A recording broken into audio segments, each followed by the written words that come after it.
What is going on, you guys? Blaze over here at Blue Chip Athletic Club, and we're talking quick hitters about the difference in relationships between stress and recovery. Real quick before we start, I just want to thank Precision Nutrition for these graphics and information I'm going to play off here in this chat. So without further ado, let's get into it. So I want to talk through this kind of chart here for a bit. We've got a performance versus time curve.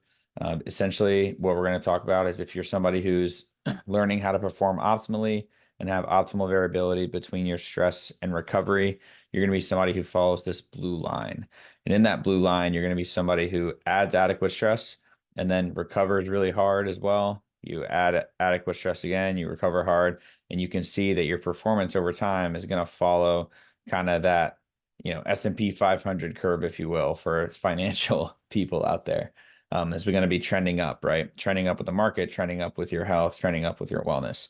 But if you're somebody else who is stuck in what precision nutrition and I've kind of adopted as well as this recovery and stress, low variability zone, which we'll call the crap zone, right here in the middle. That means that you're somebody who is not adequately stressing yourself and you're not adequately recovering as well. And you're kind of stuck in this zone of kind of mediocrity, and you're not really making any progress along the way in your health. So, what I want you to think about is, are you adequately stressing your body? Are you recovering properly?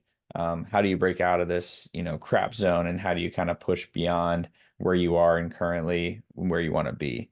So to do this, I like to use this kind of analogy here of the two spigot cup. So on one side, you've got recovery, which is going to be what fills your cup up. The other side is going to be stress, is what takes some of that away.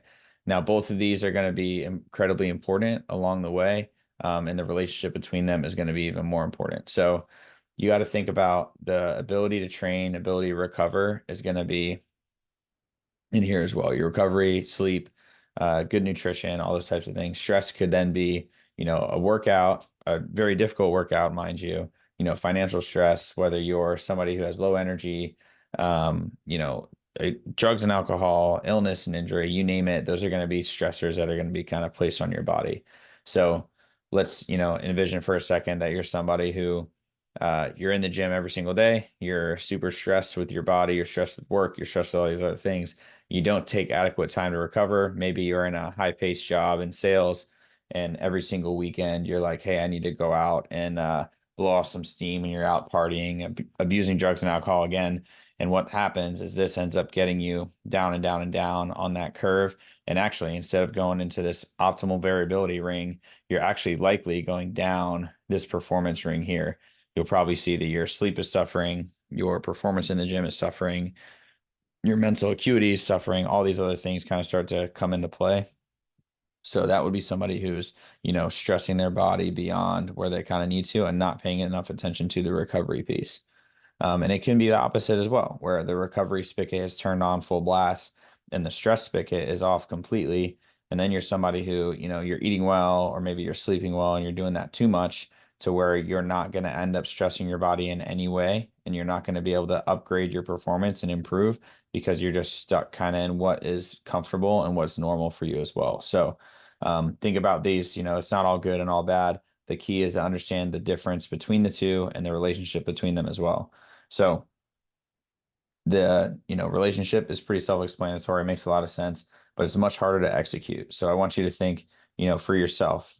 Maybe you're somebody who's been in the gym and you're an avid gym goer. You've been going for 5 to 10 years, and you're someone who goes every single time you walk in the gym on Mondays. You do 3 sets of 10 on the same bench press with the same weights you've been lifting for the X amount of years. There's no change in cadence. There's no change in rhythm. There's no change in overload.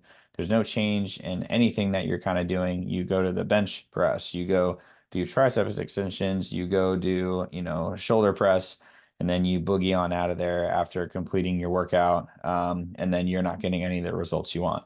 So, think about that from the context of you're not stressing your body in this way over here along the blue curve. You're stressing your body here on the orange curve, because you're not actually breaking out and pushing yourself beyond kind of something that that you're used to doing. Now, on the flip side, if you're somebody who's recovering, think about how your recovery really is. So, are you somebody that doesn't abuse drugs and alcohol? Are you somebody who is working on your financial stress and your emotional stress and those types of things that are happening at home? Are you somebody who sleeps and recovers well from that perspective too? So all of these things kind of come into play when you're talking about the stress and recovery curve, so that you can kind of be on this blue line here, making continual progress, stressing your body in an appropriate way, something that the body is meant to do, and then recovering equally as hard so that you're able to come back and live to fight another day.